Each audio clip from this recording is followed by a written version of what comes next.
Greetings, people of Earth. Welcome back. My name is Jax, and today we are talking about setting a love goal.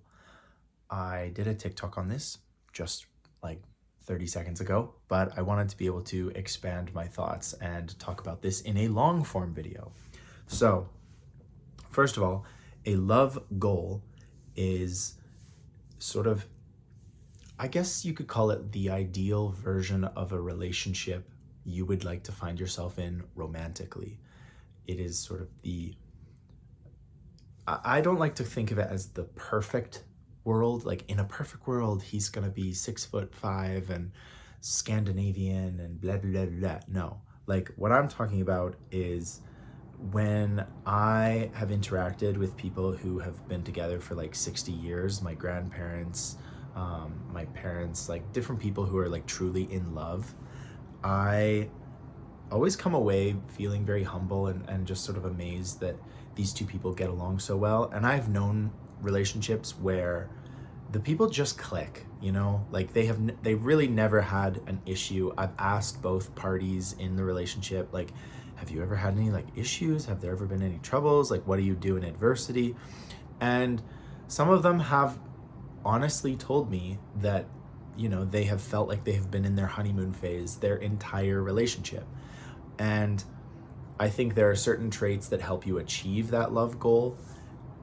I also think there's a certain personality type that allows people to stay in love and truly in love for their entire lives.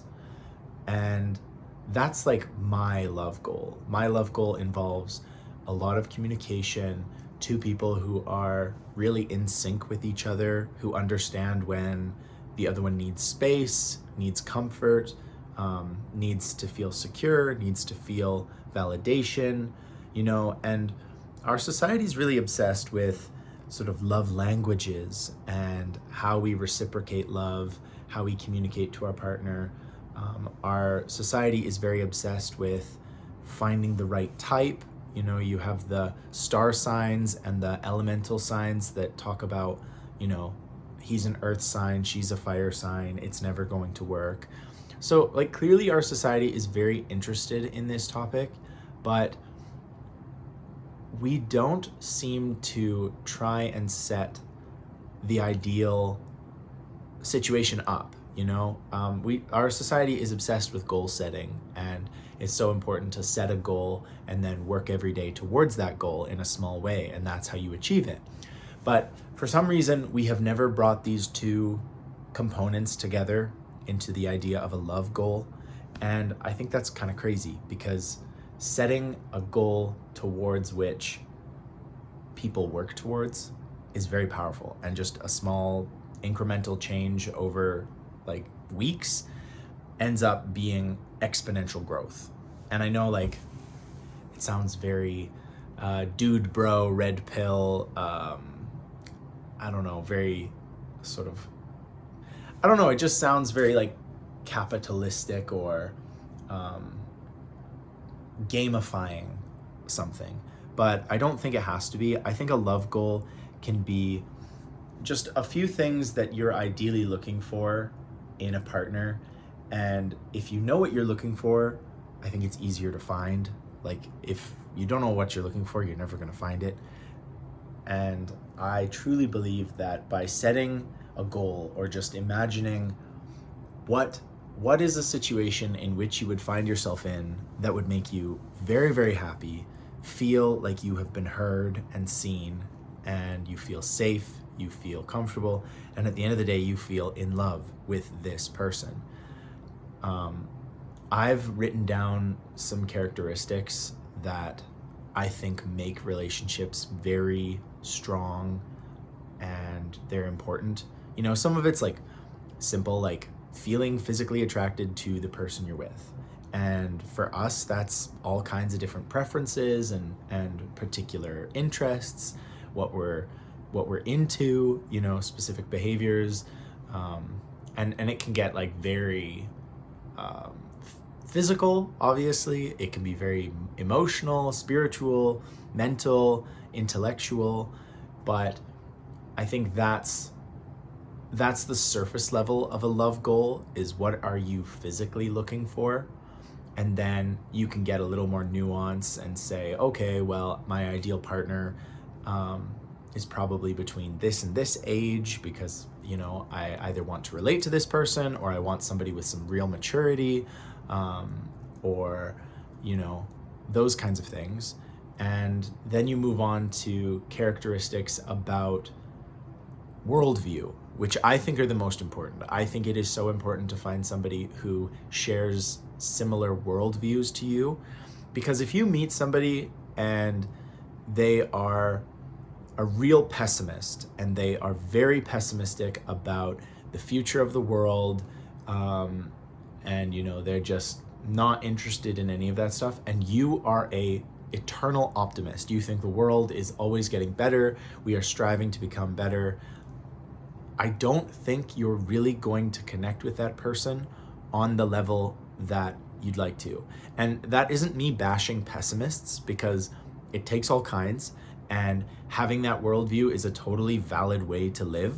It's not how I choose to live, and I've never I've never felt like a pessimist, but I'm not trying to bash pessimism here. I'm just saying, if you are a pessimist, find somebody who clicks with you. And they don't have to be another pessimist, but you have to be able to understand the other person, and you have to be able to communicate. And, you know, like if you're someone who really requires words of affirmation, and you really require that daily affirmation that the other person loves you, or you think that, you know, they hate you and they're going to cheat on you, or they're going to run away, or whatever, and you need somebody who communicates, you cannot fall in love with someone who is really bad at communication, who uses their actions more than their words. That is not going to click with you. Again, I'm not putting shade or being derogatory on either of those love language styles, but you have to know what your style is and what you are ideally looking for if you're going to have a successful relationship. It is really no good becoming physically infatuated with somebody who ticks all of your boxes physically, like they're just the hottest person you've ever seen, and their communication style is not right for you. You know, that is not going to work, no matter how much you try to make it work. If your love goal is to be married to this person for the rest of your life, till death do us part, do not just pick somebody because they look cute, because those kinds of things also don't last in many cases. You know, sometimes you have people who age gracefully, and they age just the way that you like, and you age with them, and it just works out perfect. But you need to connect with someone on deep things, like how you see the world, like how you communicate. Those kinds of things are really important. Other love goals include where you want to live, because physical location is super important. Proximity is super important. There's a reason that so many of our grandparents married young, is because they lived in small towns or small villages or a little neighborhood in a city, and their spouse, their future spouse, lived next door, or they went to the same church, or whatever. Proximity is a huge, important factor.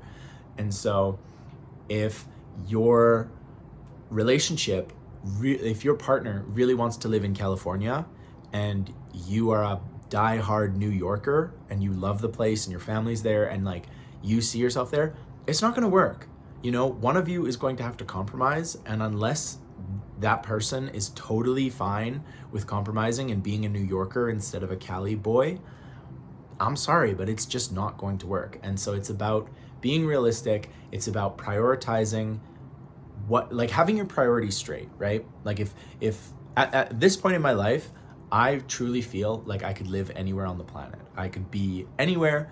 And if I had a partner who said that they wanted to live in a small town in the middle of nowhere, yep, that's fine with me. If that is truly what they want, I'm okay. I am genuinely a person who is very happy wherever I am, as long as like my basic needs are met and I have a roof over my head, and if I am with somebody that I truly love, I have no problem living in a small town, living in New York, in Manhattan or something. Like, I'm not a city person, but if I met the truly right person, I would prioritize that over my physical location because it's not a big thing to me. It never has been. I've moved like a lot in my life, and I've spent time in different countries, and I've traveled, and you know, I've learned that it's just not a priority for me. You know, it's nice. It's cool to live in a cool, beautiful part of the world, but I think I can truly be happy wherever I can be as long as my basic needs are being met, you know. Like I couldn't live in the Pacific Ocean because I, you know, can't physically live there. But it's about the priority list of what you have. There are a lot of people who are very career oriented and they need to live in a specific place and focus on their schooling or their career or whatever. And if those priorities aren't priorities for you as much as they are for your partner, it's not going to work. And so I think setting those love goals allows you to understand really well what you're looking for, what you want, and it makes dating much easier because once you have that goal in your mind and you have your heading and you know exactly where you're moving, you can go on a date with somebody, have a really enjoyable time, like enjoy the experience, try new food, go to different places, you know, truly experience it. But you can go home in the evening and ask yourself, now, does this person really fit with my goals? And if they do, awesome. You can go on a second date and you can ask them if you fit into their goals. And if you both mutually fit into the goals, if you both prioritize the same things and find the same things important and you have a good relationship, there's attraction and there's all of these things that you look for, dating becomes a lot more simple. Like it's obviously never a black and white. There's nuance, there's compromise, there's a lot of those things. But I think so many people today, and I think one of the huge frustrations of our generation, and I'm talking about whether you're 18 or whether you're 87, the generation of people living on this earth right now, our biggest problem is that when it comes to dating, we have other problems. When it comes to dating, our generation's biggest problem is so many people really don't know what they're looking for. They look at shiny objects and, you know, beautiful posters of people and photoshopped posters, and they think, oh, that person's so attractive. I wish I could be with them. And we never actually give ourselves the thinking capacity to look at what we're looking for. You know, we never sit ourselves down and say, how could someone come into my life, tick all the boxes, have the same priorities as me, and what do I actually want? You know, so many times you hear this, well, I'm not really looking for a relationship. And most of the time, the people that say that haven't looked into what they're actually looking for. They don't have goals. They don't have the priorities of love in mind. Sometimes they're young, and that's like, it's totally fine to not have your life sorted out. Like nobody does.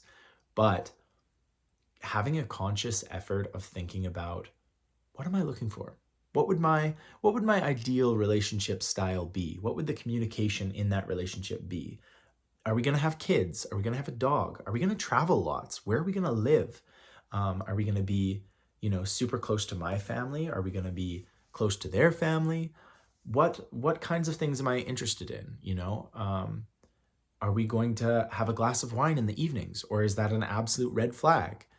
You know, there's so many things that we just don't think about. And the only criticism to this idea of a love goal that I can think of is people will say, well, you really shouldn't overthink it, and you shouldn't build it up in your head because nobody's going to live up to that expectation. And I understand that, but the love goals that I'm talking about are not meant to be overthought, and they're not meant to be romanticized. I'm talking about real world goals. You are not going to meet some, I don't know, Jacob Elordi, gorgeous man with a British accent who's 6'1", who is absolutely mad over heels with you and obsessed. Like, that's romanticizing, and that's not healthy because nobody is going to meet your incredibly lofty expectations. What I'm talking about is meeting somebody and having honest communication and trying to build something together. I think we know from history that so many of the arranged marriages and sort of the proximity marriages of the last, I don't know, 80, 90 years some of them worked out really, really well because the people made it work together. Some of these people who, you know, if your grandparents were married for like 65 years, like my grandparents, kind of the same story, but proximity brought them together. And they've honestly told me both separately that, you know, they wouldn't have changed a thing, that they absolutely, like, even to this day, every single day is like they're on their honeymoon. And so I know that that love can exist. Sure, statistically it's rare, but I think it's rare because not enough people communicate properly. Not enough people set these goals up and strive every day to achieve them. You know, there's this big debate whether love should be hard work or it should be effortless. And some people think that love is hard work. You know, every day you're doing the work, you're communicating, you're having these difficult conversations, you're working things out, you're compromising. But the other side of that is sometimes it just works because you communicate, because you compromise. And it's two sides of the same coin when you really think about it. So that's my 2 cents.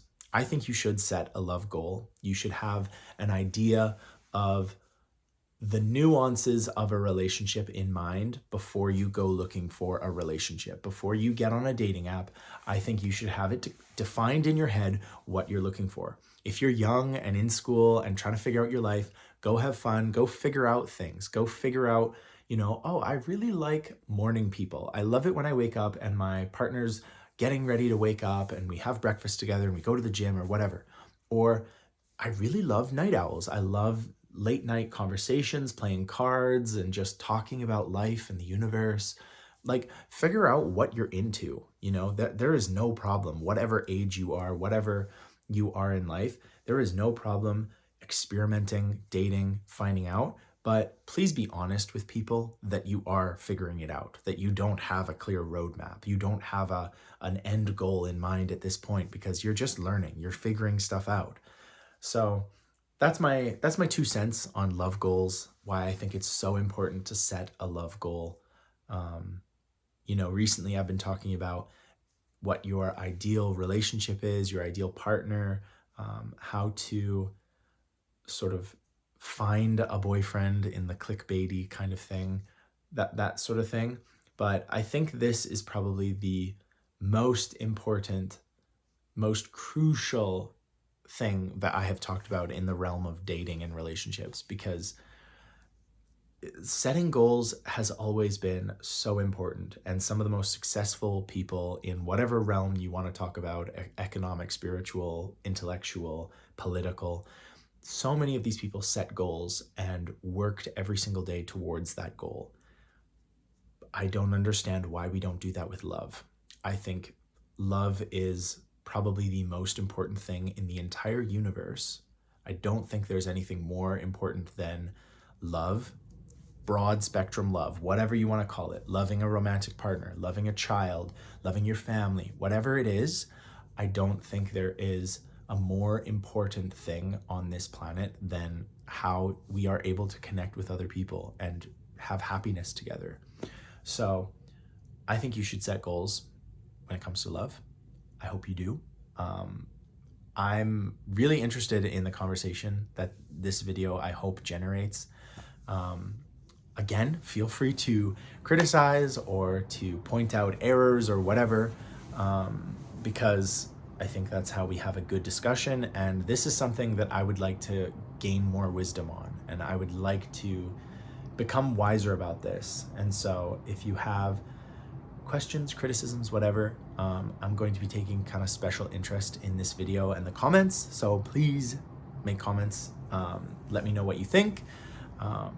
Be respectful of everyone. You know, if somebody makes a crazy comment, don't immediately go after them. First, just stop and think, why have they made this comment? What has made them upset or angry or spur of the moment, you know, texting angry or whatever. Remember that we're all people, except for the Russian bots and the bots, but whatever, those are fine. Yeah, so thank you guys for watching. I'm looking forward to the conversation. And as always, I hope you have an amazing day. And as always, I will talk to you tomorrow.